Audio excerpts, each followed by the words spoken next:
I once worked with a client who I'll call Mary. Mary grew up in an abusive home. Her biological father was imprisoned for molesting her when she was little, and her stepfather had sexually abused her for years. And from her perspective, her mother's abuse was the worst. Her mother was emotionally abusive, calling her names and degrading her and telling her she was a slut. So her childhood was difficult, to say the least. In her 20s, she came to therapy to work on anxiety, self-esteem, and to process through all the old trauma. In this video, we're going to talk about how trauma showed up in her body and some of the things we worked on to resolve it.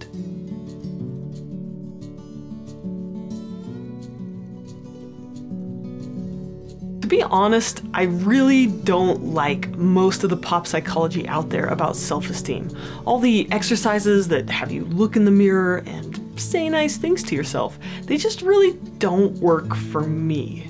But at the same time, when you have low self-esteem, you feel like you're never good enough, and your thoughts lie to you and they tell you that you're a horrible person. And that can really contribute to poor mental health and depression. So if talking into a mirror isn't enough, what do? I've collaborated with Dr. Carly LeBaron, and she made this amazing course on overcoming low self-esteem. In her course, you'll learn 7 practical strategies to restore your sense of confidence and to let go of your negative labels and to feel worthy of love and belonging. Since this course is brand new, I've got a special link in the description, and you can get lifetime access to the course for only $49 this week. So don't spend another day beating yourself up. You can start to learn these 7 principles today and turn things around. Trauma is very common, but despite how common it is, trauma treatment is complicated. And complex trauma stemming from years of abuse really impacts the brain in long-lasting ways. So I'm not going to pretend that I can just teach you how to fix it in one short video. But we can break trauma treatment down into practical steps. It's not that hard to learn how to release trauma in the body. So let's talk about that. But first, just take a few slow breaths.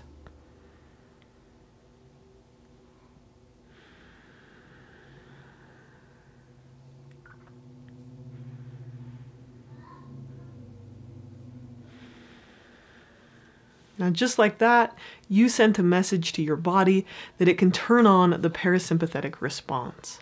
Now, in my previous video, I talked about how trauma gets trapped in the body. The fight, flight, freeze response gets kicked on over and over again, and it doesn't get resolved, and eventually it becomes habitual, essentially a muscle memory that turns on that physiological response. Adrenaline and cortisol flow into the body, the pupils narrow, the muscles tense, the heart and lungs pump faster, the immune system and digestion turn off. When it comes to trauma, our body is not only reacting to the present moment sense of danger or safety, but the memory of past danger that has basically been stored in our nervous system. This activated, stressed out, hypervigilant response becomes habitual. And when it's chronic, the toxic stress harms your body and makes it difficult to function mentally and emotionally. But your beautiful, brilliant body is not designed to just leave you trapped there. It's designed to heal, to repair, to connect, and to restore its sense of safety. According to the polyvagal theory, there are 3 states of the nervous system. Our default mode is this safety and connection state. But when faced with a perceived threat, our nervous system kicks on the fight or flight response, and this activates you to fight off danger or escape it. But when a threat seems impossible to escape and there's no hope in fighting it off, your nervous system enters the freeze state, shutdown mode. You numb out and freeze up. When treating trauma, our goal is to transition the nervous system from being stuck in fight or flight or shutdown to a calm state of safety and connection. The more time we spend in that state, the more we train the body to return to a sense of calm and security. The healthiest people can actually transition between that activated response and the safety response quite quickly. We don't have to suppress the fight, flight, freeze response. We just need to add an additional skill to our tool belt. And there's actually a way to measure your nervous system flexibility. It's called vagal tone, and you can measure it with heart rate variability. So you can learn a lot more about that in another video I made. But you don't need a machine to tell you what state you're in. Your body has a built-in monitor. It's called neuroception. Your brain is constantly monitoring what state you're in. You can learn to become more aware of the state you're in. And when you do, you can consciously choose action that helps release this tension. So this is why therapy is really helpful, because an observant therapist can help you notice what state you're in and then help you transition back to safety. And it's easier to calm the mind by calming the body first. So when I do trauma work, I always start with the body. Okay, so let's start by talking about the shutdown response. Okay, so the oldest, most primitive response is the dorsal vagal response. This is the freeze and immobilization response. When we perceive an overwhelming threat that we can't fight off or escape, this is what we default into. So an example of this is how animals play dead or freeze when they can't escape. When it's chronic in humans, it looks like feeling exhausted, detached, numb, disconnected, or mentally foggy. This looks a lot like depression too. So in one session with my client Mary, she was going through the process of the trial of her stepfather, and she was sitting on my couch and she was just saying over and over, "I'm so angry at him. I'm just so mad." But her face was completely flat. Her eyes were downcast, her body was tense and frozen and rigid. She said she was feeling anger, but her body was responding with immobilization. And you'll see this a lot with trauma survivors. They get locked up. They shut down, they get overwhelmed, they collapse into a feeling of helplessness that sometimes gets diagnosed as depression. So with Mary, I asked her to start patting her hands on her legs. Then I asked her to start stomping her feet. Pretty soon she started loosening up, and as she started to notice her surroundings, I reminded her that she was safe in this room.